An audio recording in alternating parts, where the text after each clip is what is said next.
সজনে ডাঁটার সিজন প্রায় শেষ হয়ে এলো বলে তাই ভাবলাম আপনাদের সঙ্গে ডাঁটার এই রকম একটা রেসিপি একটু শেয়ার করি। তো এটা কোনো ঝাল ঝোল অম্বল কিছুই নয়, এটা একটা নতুন ধরনের সজনে ডাঁটার রেসিপি। তো নমস্কার বন্ধুরা, কেমন আছেন সবাই? আশা করি সবাই খুব ভালো আছেন। তো আমার চ্যানেলে সবাইকে স্বাগত জানিয়ে শুরু করছি আজকের রেসিপি। তো হ্যাঁ, এই রেসিপিটার নামটা আমি কিন্তু এখনও বলছি না, আপনারা পুরো প্রথম থেকে শেষ অবধি দেখুন, দেখে আপনারাই বলুন দেখি এই রেসিপিটার নাম কি হতে পারে। তো দেখলেন তো আমি ডাঁটা সব কেটে নিয়েছি, কেটে নিয়ে এই যে কলে ধুইতে নিয়ে এসেছি। একটু ভালো করে ধুয়ে নিতে হবে, কারণ গায়ে অনেক মাটি টাটি লেগেছিলো, সেই জন্য একটু ভালো করে ধুয়ে নিয়েছি। ধুয়ে ওই যে একটা থালাইতে ছেঁকে নিচ্ছি। তো ডাঁটাগুলো আমার ধোয়া হয়ে গিয়েছে, এইবারে রান্না করার পালা। তো গ্যাসে কড়াইটা বসিয়ে দিয়েছি, দিয়ে এই সেই যে ডাঁটাগুলো ধুয়ে নিয়ে এসেছি সেগুলোকে একটু জল দিয়ে দিলাম, দিয়ে তাতে একটু পরিমাণ মতন লবণ দিয়ে দিতে হবে।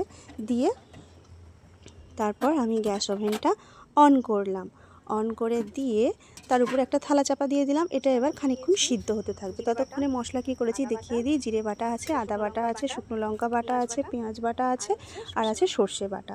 তো এই মশলা আমার লাগছে। ততক্ষণে দেখি প্রায় মনে হয় সিদ্ধ হয়ে এসছে।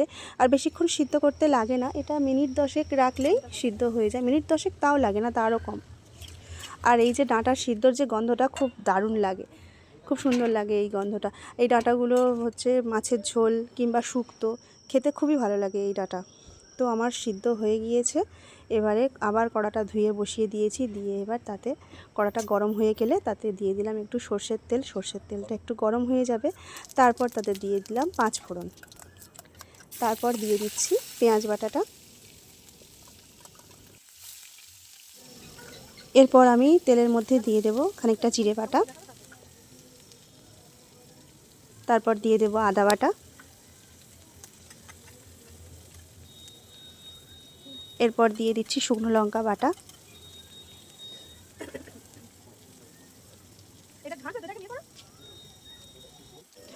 এরপর দিতে হবে পরিমাণ মতন লবণ। এতে লবণটা একটু কম করে দিতে হয়, কারণ ডাঁটার মধ্যে আমি আগে থেকে একটু লবণ দিয়েছিলাম, দিয়ে সিদ্ধ করে নিয়েছিলাম, তাই জন্য একটু অল্প করে লবণ দিয়েছি। তারপর দিয়ে দিচ্ছি হলুদ গুঁড়ো, দিয়ে এবার মশলাটাকে খানিকক্ষণ একটু ভাজা ভাজা করব। তারপরে দিয়ে দিলাম সর্ষে বাটা। এবার মশলাটাকে খানিকক্ষণ নাড়তে হবে।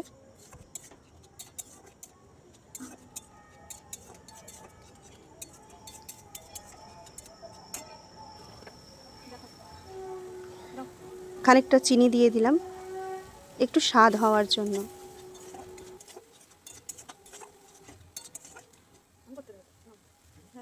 মশলাটা একটু ভেজে নিয়ে তাতে দিয়ে দিলাম সিদ্ধ করা সজনে ডাঁটাগুলো, দিয়ে এবার খানিকক্ষণ নাড়তে থাকতে হবে। যেহেতু এটা শুকনো শুকনো করতে হবে, মানে এতে জল দেওয়া যাবে না, তাই জন্য এটা ঘন ঘনই নাড়তে হবে, না হলে কড়ার গায়ে লেগে যেতে পারে। তো এখানে মশলাগুলো অনেকটাই শুকনো হয়ে এসছে, আর সজনার ডাঁটার গায়েতে অনেকটা লেগে এসছে। এইবারে একটু এই রকম করে চারিদিক থেকে ছড়িয়ে দিতে হবে, যাতে পুরোপুরি আগুনের তাপটা প্রত্যেকটা ডাঁটার গায়েতে একটু লাগে। তো দেখতে পাচ্ছেন বন্ধুরা, আমার ডাঁটা ভাজা প্রায় অনেকটাই হয়ে এসছে। আর এটা নামানোর আগে খানিকটা সর্ষের তেল ছড়িয়ে দিতে হবে, দিয়ে একটু ওর গায়েতে মাখিয়ে নিতে হবে, নিয়ে এটা সম্পূর্ণ নামানোর জন্য রেডি। আর আমার কড়ার কি অবস্থা হয়ে গেল, আমার সাধের কড়াটা পুরো কালো হয়ে গেল। হোক, কি আর করা যাবে, পরিষ্কার করে নেব।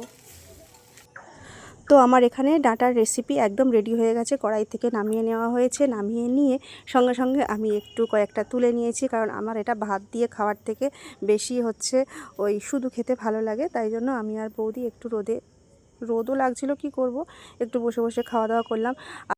তো এই রকম ভিন্ন স্বাদের একটি সাধারণ সজনে ডাঁটার রেসিপি আপনারা চাইলেই বাড়িতে করে খেতে পারেন, দেখবেন অসম্ভব সুন্দর খেতে লাগে। আর ভিডিওটা আমার এই পর্যন্ত, ভালো লাগলে অবশ্যই লাইক করবেন আর পাশে থাকবেন। ধন্যবাদ।